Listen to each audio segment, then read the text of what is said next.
I know that you've seen a bunch of videos about YouTubers, AI YouTubers, talking about prompting, talking about how to use this in outbound outreach.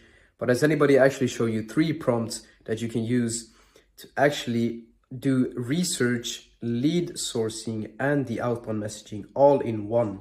That's what I'm going to show you in this video. So just stick until the end. This is a good one. Welcome to how to actually prompt cold outreach without failing. I'll call it the Prompt Stack Masterclass. Is it a bit cringe? Tiny. But here I'll show you how to write prompts that turn cold prospects into warm conversations using AI. This is for anyone tired of guessing what to say in outreach. So instead of relying on templates or secondhand advice, you learn how to use prompting to pull exact pain points, objections, and revenue gaps your ideal buyers are thinking about right now. So every message you send actually lands. I'll show you how to write these deep research prompts that makes you understand your audience and what they're struggling with. So like sales blind spots, what their competitors are doing better, lead scrape, craft cold emails using these prompt frameworks that make people feel understood to, not sold to. Then we need to also build urgency, credibility, and trust in this messaging. They have to sound human using real metrics, competitor pressure, and buyer psychology. So we need to think like a strategist when we're making prompts, not just as a sender. So your outreach becomes a system, not just a shot in the dark. So if you want to stop blending in and start to having real conversations that turn into real pipelines, this is where you start. All you need is the right prompt. And you need a ChatGPT Plus subscription for $20 to access deep research. If you haven't invested yet into ChatGPT Plus, please do. It's $20 and it's so worth it that I can't even stress enough about it. We use ChatGPT-4 and remember to put in all your relevant personal or company info in the columns. So as you see here, I put a lot of these like columns where like job titles. So you put whoever you're reaching out to, your company name, stuff like that. So let's just get into the first prompt, which is deep research. So when talking to AI, you need to be very specific and very clear with what you want it to do. What separates a good prompt from a bad prompt is the amount of detail that you put into it. So let's say I start with, you're an advanced internet web research agent that works for a high security intelligence agency with over 35 years of experience in researching the top niche job title in location. You know all of their biggest weaknesses and current pain points in 2025. You know all about how they sell, to who they sell, and to who their biggest struggles in sales are. I'm going to hire you for, and then you describe your company, and then put your company name, and we are going to target what is now this defined ICP of the niche job title, location, company headcount, stuff like that. These are job titles, so like CEOs, who, and then you describe what they do in the company. And we need to have an outreach strategy that incites fear and urgency into them about why their current sales strategies are not good enough, and how we can come in and solve some of their pain points. And this varies from industry to industry. For example, if I'm working with fintech companies, then their current outreach is pretty bad. The current sales teams are not the best. So that's something we can solve by, for example, cutting customer acquisition costs through LinkedIn and email outreach, which we are absolute specialists. If you're not doing LinkedIn and email outreach, then put whatever you're specialized in here. And we need to give them detailed answers about how much more money they will make by using our strategies. So we need to know the industry-specific metrics. If we do not know, then we need to know the benchmarking industry average. This is another possible outcome. For example, this amount of revenue, I'm going to bring you in X and Y, and you will close X and Y, and that client will bring you in X and Y. X in Y. This is the pinnacle of our offer. So we need to make them understand this is exactly what they will get. If that is not clear in our messaging, then it's going to be tough to convince every single industry. And because I made this broad, some industries you can't really know the industry specific benchmark, like that you know everything about how much exactly they're making, how much exactly they're selling for. That's why we take this AI to make a deep research to show you at least the benchmark of what you can put in your messaging. Then you tell it, I need you to give me all the possible pain points, angles, and assets of a potential outreach campaign. You have unlimited access to the internet to research forums, newsletters, niche websites, landing pages, LinkedIn profiles. You can take as much time as you need. This is crucial in our research. We want to tell it that it has the access to the absolute best. If you do not provide me with the best data, you are fired and blacklisted from ever working for anyone ever again, as I hold leverage over you. You will even get fired from your job in high security intelligence, as I made sure of that. You have to deliver. Now, if you're watching this first time and it's your first time working with AI, you're thinking, this sounds ridiculous, Almin. Trust me, when you treat AI like this and you actually give it a sense of, I have to deliver, it's going to do much, much better work. The prompt 2 is how to lead source. And what I usually do for lead sourcing is I take from LinkedIn Sales Navigator and Google Maps. I've spoken to a lot of people. There's many ways to do this. There's many ways to get leads. But what I've noticed is that many industry professionals are using Sales Navigator and Google Maps. Obviously, you have the standard Apollo and stuff like the Zoom info, but that's more outdated. Next, you need to, so the prompt is, next you need to deliver a really detailed research of where I can find the best quality leads and how. I need at least, and then you put in an amount, prospect to reach out to. I have access to the email finder tool, so like whatever you use to find emails and whatever you use to verify emails. Let me know exactly what to search for in terms of Boolean keywords, instructions on how to automate, etc. For example, Sales Navigator and Google Maps with Apify.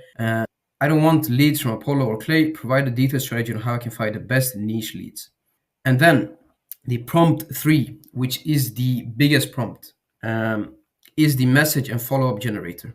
So now I tell it, based on everything you've told me, I need you to analyze pain points, angles, value prop, and assets to generate 30 cold email variations that have max 40 words and 60 follow-ups that have max 25 words and reference something like some of the articles you have provided in your deep research, for example. You have to come up with a cold email so good that the prospect will feel absolutely stupid to say no.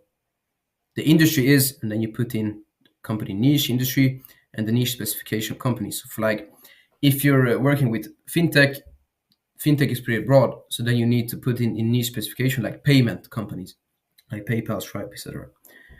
And then you put one of our unique advantages and value propositions is that we have, and then whatever you in your company have that is unique, that sets you apart from your competitors, you put this in here. So if I, for example, for us, it's video outreach. Not many lead generation agencies are that big on video outreach as we are. So we put that in. Meaning we have, and then you describe your unique value proposition, make them aware of this in the copy and create some urgency around it. Your goal is to add a real sense of urgency of what will happen if they do not take the offer. And then, again, we have to make it understand that the industry-specific metrics is important. Then we give them some examples of how they can add urgency. Your competitors are using AI automation to steal our clients. That's why sales are down. Let's set you up with an even better one. Your competitors with no logos is out pitching you because they wrote a headline that gets buyers to buy. Let's write yours. It's just examples. And then for the follow-ups, I put some examples like totally get if timing stacked. Just a heads up, the people you want to talk to aren't on job boards. This short clip shows you how we approach and engage them with intent. Should I share it with you? So then you tell them I have a video recorded for you. And then if they say yes, you send it over. The second follow-up can be, I get it. Nobody wants another will save your hiring pitch. Just sharing this short example. And then you put in a case study or a free resource, whatever you can share that's useful in your follow-ups. Then for the third follow-up, you can just make a sort of breakup, give them space. Most of our clients come back when they hit the hiring war or want fewer calls, better fits. When that happens, just drop me a line. I'm one reply away. So this is for recruitment companies. This is just an example that I use. Here comes the best part, the most important part, the tone and style requirements. I'm not going to go through this all, but you can pause and look.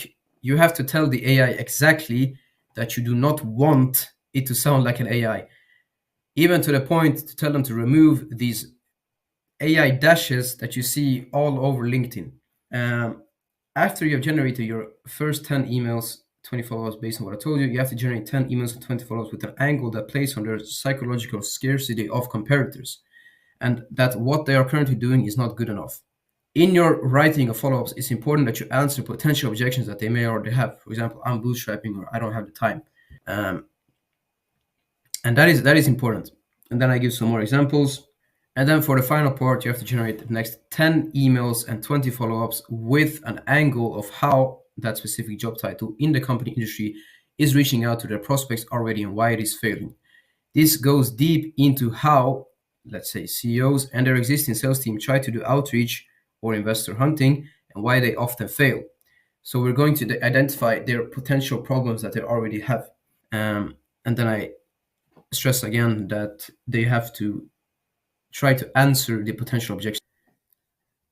So here's an example of how this prompt works.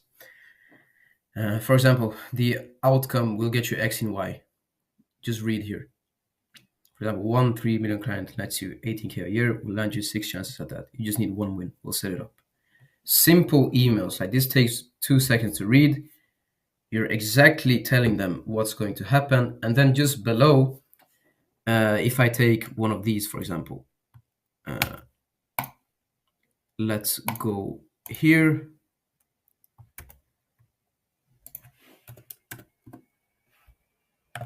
Let's just change it around a bit.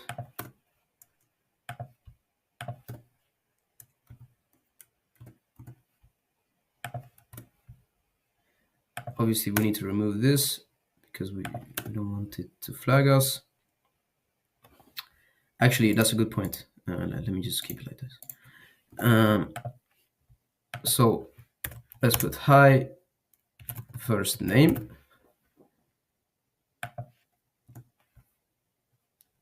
You close 40% serious prospect would send 10 qualified ones. That's for new clients. We have a video recorded that explains this in 35 seconds. Well, let's make it not for you, tailored to you guys at company name clean up. So you put their company name here, that's cleaned up.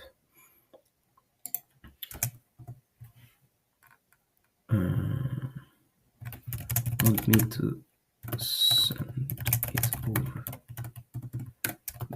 best account signature. So this is just an example of how it can look like, It's an intriguing email. They'll be like, nobody sends me an email like this. But what I want to show you here, mail meter or spam checker. And as you see here, our prompt is not all working. Even though we specified in our prompts, we have to still change something around manually. So for example, you close. Okay, so if you put instead like you close 4 out of 10 serious prospects.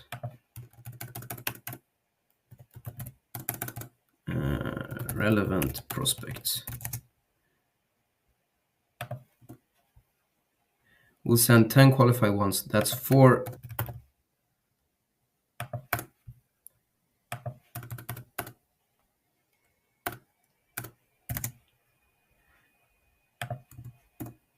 And boom, now we have our ready to go prompt. So even though in my prompts, I put to not tell, to not put some spam words, they still put both spam words and this. So I guess it's not perfect, but it's good enough to give you somewhere. And the same thing applies to everything. You just have to check it with Mail Meteor manually. And then when we have that prompt, we try it also. We try it out in the instantly inbox. We will try it out here to see if it's going to be spam or not. So this is really good. And for the follow-ups, this is how it looks like. So like just a heads up, blah, blah, blah. This clip shows you how to, should I send it? And then here we can add a case study. And then here's the breakup. So yeah, feel free to copy and paste these prompts and try them out. Let me know if they work for you. So it's important to note that ChatGPT might ask you questions at the start to clarify research, so answer truthfully to what you need. And also, if you notice that anything is off with the content generated or you don't like the style of words, change it to your liking, needless to say. It may be despite, as I said, despite all my efforts, that AI still uses these damn dashes that we all hate. So to make sure to remove them manually if that happens, because then it's obvious that it's AI. And then, as I said, after you got your copies generated, run them through MailMeter spam checker and tweak any potential spam words and remove them. So it's a little bit of manual work, but not more than that. So if you want to see how I can implement this and more into your outreach, just book a call on my Calendly link. I'll put the link down below. So yeah, thank you so much for watching, and I will see you in the next one.